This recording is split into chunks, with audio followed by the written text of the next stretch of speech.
Hi, I'm Vance Brown. And I'm Collin Brown.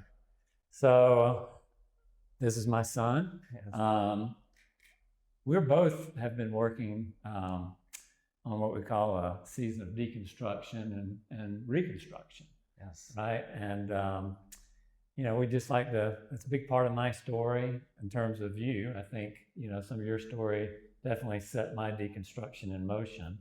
So we thought it'd be good to get together and just talk about because we really haven't talked about it much since it all happened. I mean, we referred to it some, but Yeah. we've never really explored what Yeah. was really going on in your life and heart at the time. Right. Um, this far out, obviously in the midst of it, but not this far out. So we thought it might be helpful to do that. Yeah, it's like a testimony, a conversational testimony of both of our journeys together because, I mean, we both have been on this spiritual journey together. I mean, for our whole life, but we've had a uniquely connected journey every step of the way. Exactly. So, heck, I think I'll start with growing up and then you share growing up. Perfect. I grew up definitely a evangelical faith of Christian evangelical and rich heritage. And I'll describe it rich in the sense of carries both good and bad, the term. But I grew up, well, basically, I had that moment watching Billy Graham that if you died tonight, you know where you're going to go on TV, like me and probably millions of others. But my grandfather was a very fundamentalist preacher in the Smoky Mountains of North Carolina. Um, and then his father, his son, my father, had some training at Southwestern Theological Seminary, was going to go into being a full-time missionary. Didn't end up working out that way. But we were steeped in very fundamentalist Christianity, and that was a lot about, what you believe. You need to avoid hell, and you need to live a very moral life. So a lot of just kind of let's call it purity code, written and unwritten purity codes. So that's how I remember. It's fairly strict. I think it was even more strict for my parents than it was for me. But I grew up going to church mostly 3 days a week. It was a Sunday morning, Sunday night, Wednesday night. And I would say that church for me growing up was very important. It created a very nice container in my life. Yeah. I was involved in the youth group growing up, um, and I remember it being mostly good. Yeah. Yeah. So Absolutely. what about yours? Yeah. So as I reflect on growing up, it was, I mean, from a certain perspective, similar. Just steeped in it completely. That I don't think I remember ever not going to church on a consistent basis, and um,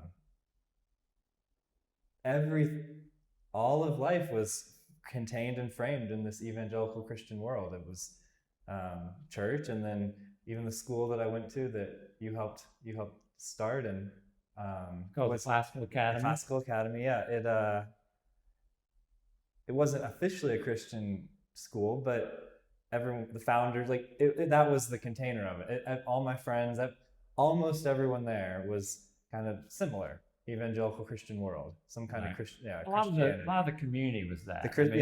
Yeah, it was a charter so school. the whole community, Right. and then yes, I remember like summers at Christian camp, and there's like the Awanas and like all the things you would kind of think of the evangelical Christian bubble, I guess I would say, is that was growing up. And but especially looking back, I feel so grateful for it. I feel grateful for the containment of it, and I feel grateful for being in it, like having such a spiritual foundation in my life. Like that was the root of it. I mean, I literally remember like at probably 4 years old, actually we were at grandma and grandpa's in North Carolina. My parents. It was actually mom's Okay. parents. And that was like before bed, that was that like just of asking Jesus into our heart, and repenting and asking Jesus, like the salvation prayer. I remember us doing that at about 4. Like, so that's like in that world, like the testimony of how you come to Jesus, that's a big deal. And for me, it was very simple of just like when I was very young, I think it was 4. But I remember it, and I remember you telling me about it, and I remember saying the prayer with you, and it didn't feel forced on me. Like I actually remember feeling like this makes sense, like just simple, nothing crazy. But I have a memory of that moment of, asking Jesus into my heart, and some years later, even then, I actually was able and privileged to baptize you. yes, and that we did that as a teenager when I was how old was I? I was out of 15 or 16. Yeah, I remember similarly. Again, always going to church, but the impact Billy Graham had, certainly in the South, but North Carolina, where he's from, but literally throughout the world, was very impactful, right? Absolutely. In terms of what he did. So yeah, I remember the experience, and I do remember going, gosh, this concept of hell. I didn't want to go to hell, and my parents, affirmed that, yeah, that's a thing, eternal punishment. Yeah. You didn't make a certain decision, and I can remember ordering the materials online and been filling out all the materials to make sure I'm good and check the box, because they would send you dial the 800 number or whatever it was, and they'd send you the material. And I remember that feeling very important. But I can remember then I didn't like walking up the aisle, because in the Southern Baptist church back then, you had to make a profession of your faith by walking up the aisle and telling the pastor, and then you'd get baptized. And boy, I can remember a couple years thereafter, I just didn't want to walk up that aisle. But I was nervous. I was scared. I could always remember the very end when they had an altar call, not walking up. I would get very nervous of like, I hope this isn't required in order to be saved. Okay. There was just a lot of that unknowing. Is that required or is that required? I do remember some of that in my own journey. Yep. Did you ever worry at all about any of that, or? Not at the level that you like. I don't remember it being all that fear-oriented for me personally. Like that language and that narrative and that story it's always there. It's like that's part of the waters. It's part of the reality. But yeah, I don't really remember being that fearfully oriented much, because partially it was just like, I'm good. Yeah. But it was like, there were these things of like, how many weeks of churches is there some kind of altar call, or do you have Jesus in your heart? And let's like make the prayer for you today. And I do remember just this sense of like, well, might as well do it again, just to make sure. Right. Never hurts. Right. Double down. Right. Yeah. But yeah, I mean, I don't remember it being too fear oriented, because it was just so much of like, I was good. I made the prayer when I was 4 with you, and I remembered that, and I don't feel my like life transformed, of course, at that like age, because I was just born into it. I was born into it completely, and that fear was always there, but it was always detached from me. It was always it was so distant. I didn't even know any non-Christians realistically. Like, all things considered, it was like, I went to church with the similar people I went to school with it was all about it was our community. It was our community. And so the concept of even not being in that bubble, like I never even like really encountered it much. Right. Well, let's fast forward a little bit. I guess you were around 16. Why don't you just describe some of that journey in your life, and I'll give some of the perspective. Yeah, and so that moment, so when I was 16, I was diagnosed with the lymphoma cancer. Yeah, non-Hodgkin's lymphoma, so it was kind of the worst form. It was very aggressive. They call it Burkitt's-like, which means, we don't mess around with this. We got to move on it fast. Yeah. And so, yeah, I mean, that at 16 years old, that just changes you. It's one of the largest moments of my life was that day of finding out, and I feel like that's the first time I really had to wrestle with God, had to like encountering something like that. It was just immediate like that. The first night, I remember that whole first day was just so emotional and so much and so shocking and so overwhelming. And Because I had to pick you up. I went to school to pick you up, right? right. And do you remember what I said to you? Or I remember you coming down the hall, and I knew I had to say something to you. I guess you knew something because I knew it was an issue. You woke up one morning Yeah. with this golf ball sized lump in your neck. Right. And then we went to the doctor and we said, it's got to be some kind of infection. Went to the dentist, went everywhere, got tests done. Yeah. But then, was waiting for that. Then I guess I was picking you up at the But like when I don't remember what you. All I know is that just I knew it was bad because of the feeling. It was like I don't remember you saying too much because we were. I mean, that was the day we were going to the oncologist, but it was just the sense. It was like just the level of heavy emotion was in a way unlike anything I'd ever experienced before. Right.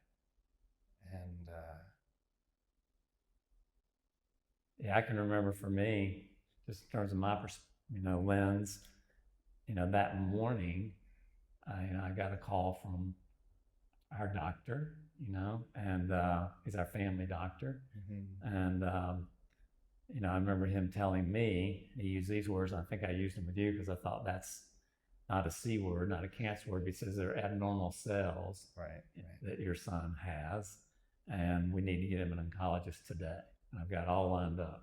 Wow. I can remember not even able to hardly breathe, and I knew I had to go out and tell your mother, and you had gone to school by then, but I remember just going in the shower by myself for a while and just turning it on and just laying in the floor and weeping. I'm like, how in the world, God, is this part of it? Right? And so then we left and went and picked you up, and you're exactly right, took you to the oncologist. So, and I mean I actually remember at that point, so I was in high school and I was very plugged into my youth group. Yeah. And actually, I loved my youth group. That was actually one of the most important and fruitful and deepest connections I'd had to my faith and Christianity. Had been through that youth group that I was in at that time. Like that was I felt like the level of connection that I felt in that youth group was unlike anything I'd ever experienced before. And once that season of high school was over, I didn't encounter anything like that ever after. Yeah, in fact, from a parent's perspective, you got introduced to that youth group and you were excited about it.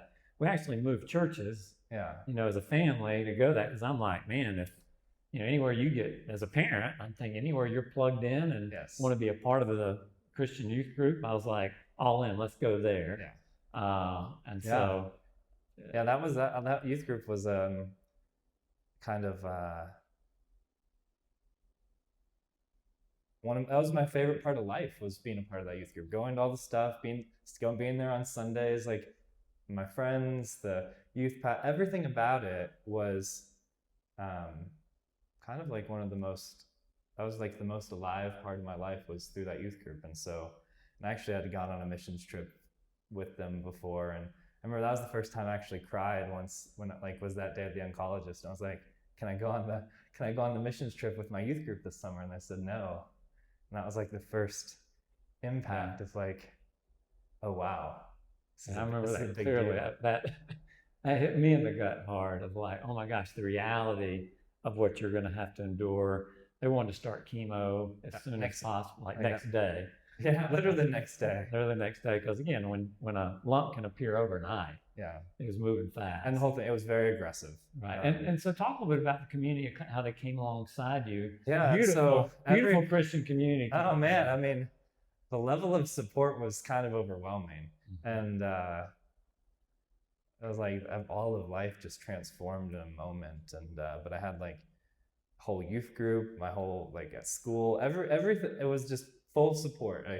I had to shave my head because my hair was gonna fall out, and so many guys, so many of my friends, and from school and from the youth group like shaved their head along with me. And I remember all your friends coming in a group and knocking on the door. We didn't know they were coming. And I opened the door and there were a bunch of your friends and they were carrying some shears or whatever and some scissors. They were ready to go and said, hey, cancer, it's not going to take his hair. We are. Right. It's a beautiful, beautiful group. Yeah. And that youth group was supportive of me every step of the way. And even when they went on the mission trip and I wasn't able to go, they like brought me with them. They literally had photos of me that they took with them. I remember they had shirts of the yeah. youth group, trip shirt, and on the back said Collin Brown. Right. And you went around signing before they left. Yeah. You went around signing their shirts, t-shirts. Yeah. Yeah. So that was that youth group was like, and I guess I didn't really realize it at the time. That was like one of the most important and connected overall moments of Christian fellowship that I'd ever been a part of. Yeah. And that journey through cancer.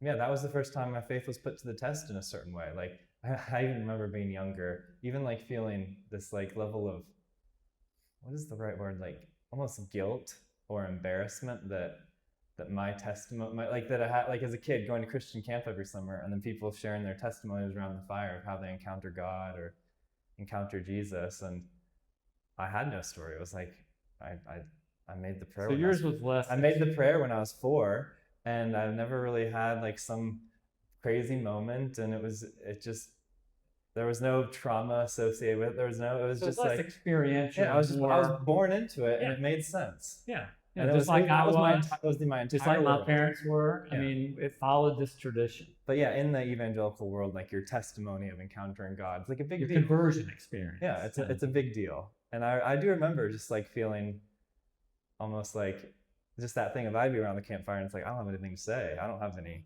cool story to share. Yeah, I did this at 4. Yeah. But so first time you faced that cancer. So then all of a sudden I remember that first night, like that one night, that was a hard night, and it was one of those things of just like crying out to God, why is this happening? I was like, I'm freaking 16, I'm in high school, like what, this doesn't happen, this doesn't make sense. And yeah, I feel like after that first night though, it was still like this sense of just like, okay. And I remember like after that night, I didn't feel like I was gonna die. Like I just like wrestled with it, and like I didn't hear some voice. Nothing, but I was just emotional, and I was praying, and I was going through it, and I came out the next morning, and it was just like, all right, let's do it. And I didn't think I was gonna die. I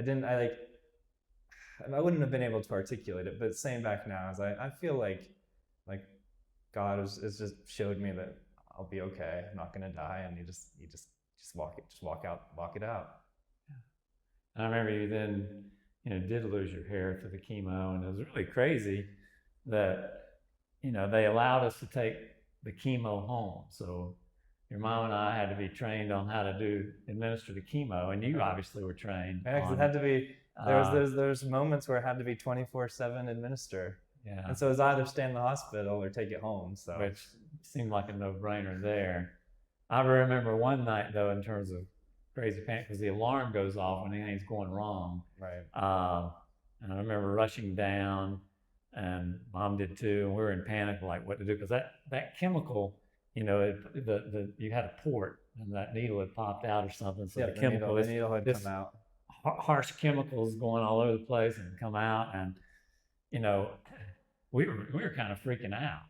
And I remember you had this incredible calmness about you, and you said, "Hey, you guys need to stop, settle down, and I got this." And you literally were able to take the needle and replace it and lay down. And normally you put that topical cream to help with the pain, numb it out. But you didn't have that. You just literally no time for that. You just really stuck it back in there, and you were feeling a little woozy by it, by the pain that was, etc. But I remember for me that moment, you are now, man.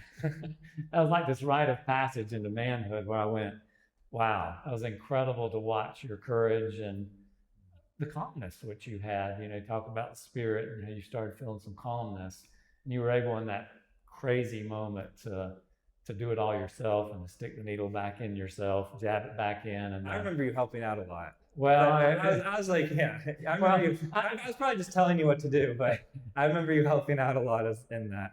Yeah, it's funny though because I remember being so nervous about it that I mainly remember you telling me. You seemed more calm than me in it. But anyway, the good news is, you went through all the chemo, and in terms of the timing of all that, they'd just come out with a brand new study like months earlier of like for youth, non-Hodgkin's lymphoma. There was this, it's called the chemo formula that had some pretty good results. Right. And so that, if that had happened a year before even, your chances of survival would have been, at least scientifically, right?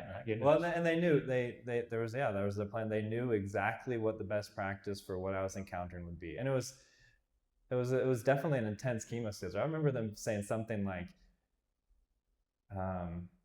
it was such a high concentrated fast dose of chemo, like, and a lot like that 24/7 type of doses for a week on end, or like it was one of those. I remember saying like they wouldn't give this to a child or an adult because both sides it could like kill the person. Right. It was so poisonous that it was for a kid they wouldn't give that treatment, and for an adult they wouldn't give that treatment because the chemo itself could do more damage. It just happened to fit. And so as a teenager, it was like it's like just run the poison through at a high dose, and it ended up like the treatment was perfect. Everything went exactly according to what the plan was of essentially the best case scenario. It wasn't easy because it was like that high doses of chemo, but it also didn't last very long too. It was less than half a year. I don't even know if we even talked. Yeah, less than half a year. So you always made it on schedule to take that next dose. Like week on, week off, or whatever that was. Right. But I can't remember. I think it's an important part of the story that we never really talked about. Some of the Christian community. I remember being attacked by some or challenged by some of even allowing, putting chemo in you and not just having prayer, or let's call it, and we did that, of course. You remember there's lots of prayer. I had guys over, my band of brothers over right. to pray over you, and we did that. And then some were saying, no, you need to trust God, that he's going to heal, and use some of these more natural approaches. And I just remember me thinking, oh my gosh, this has some science behind it. Other people, if they want to do that with their children, if that happens to them. But in my case, with this new approach that has some good science behind it, it has some good success. To me, it was like, okay, this is God's will. Right. I remember that the challenge of that was very unnerving. Of like, oh my gosh, would I be killing my child and not trusting God? So that was some of the bad side of some of the. And that wasn't my closest friends, but it was out there. Well, no. Like I remember, I was in a lot of ways, I was insulated from all that, and I really did, even at that time, had so much compassion for you and Mom, of just in a certain way, you guys had the hardest position of like having your kid have cancer is kind of one of the worst things. Like for me, it's just like I just show up and I do it. I just do it, just walk it out. But for you guys, like. So many ways, it's even harder for you guys than it is for me. I mean, the closest things I've ever felt to unconditional love, the reason I believe in the concept, is when I had you were our first, and I remember thinking, oh, this is what that is. Right. It's experiential. You can read about unconditional love, but until you experience it, it becomes more embodied at that point. Absolutely. And I mean. You were amazing in it, and yes, it was the hardest thing I'd ever gone through. Right. And and I would say this day ever went through.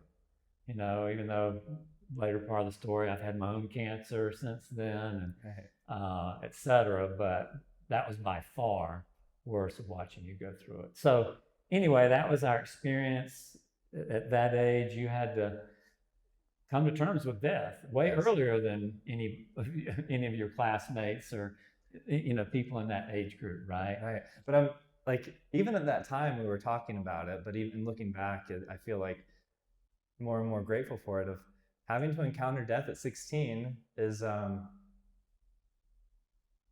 feel like it's right. It's like in the old days, the rite of passage for a man. Like a man needs to encounter his own powerlessness at the moment where he's becoming a man. Right, exactly. And that's and God blessed me and like putting me through that. I had to encounter death at 16, which is a very traditional. Old society has had these rite of passages from all across the world. Every tradition, yeah. these rite of passages for a man, like in a way, like that. There's that like saying of like a man can't be trusted with power unless he's encountered his own powerlessness. And in fact, I don't know if you remember, but I created a little journal of all the emails that I would update people with, a little booklet. But the theme verse, yes, not verse, but the quote. The night I was coming back before taking you to the doctor to get the results, I was flying back on a business trip, and I was actually reading a book called From Wild Man to Wise Man. It's actually a book by Richard Rohr that somebody had given me. And there was a quote in it the night before that said, "You must learn to die before you die," which really is the rite of passage. You know, so it's no longer I who live. I've been crucified with Christ. It's no longer I who live, but Christ who lives in me. Yes. So you have to die before you die. Yes. And I really didn't understand what that even was because I'd never really gone. But you're exactly right. You became a man. And in our, especially American culture, this idea of a rite of passage wasn't a thing, really. And it's on the contrary. Our American culture is, as a teenager, as a young man, that's when you're most invincible. That's when you're at the height, rather than encountering death, encountering your own powerlessness, encountering that what it really means to be initiated into being a man is not puffing yourself up and being like being invincible as a man. It's actually encountering the death, encountering the powerlessness, the surrender. And so that was a big theme of the whole journey. But literally year after year, as life goes along, I just continue to be grateful for that God initiated me, that God gave me that rite of passage in order. I feel truly grateful for it. Well, and from as a father watching you, you were way beyond your years at that point, from a standpoint of courage, from a standpoint of wisdom. So all that gave you, I could see what it gave you. So let's call it the silver lining of a horrific season. Right. Was that? And I remember that first. Just one of those core lessons that we talked about was just learning that we're not in control. We are not in control, and what's left in that? It's surrender. Well, why don't we do this? We're going to take a quick break, and we'll come right back. And this was both of our upbringings, and all the way up through, let's call it your high school. Yep. We'll come back and really start talking about some of the questions about God and what you had learned and. Because the paradox of all of this is that experience also planted the seeds of my deconstruction. We'll talk about that. Okay. All right.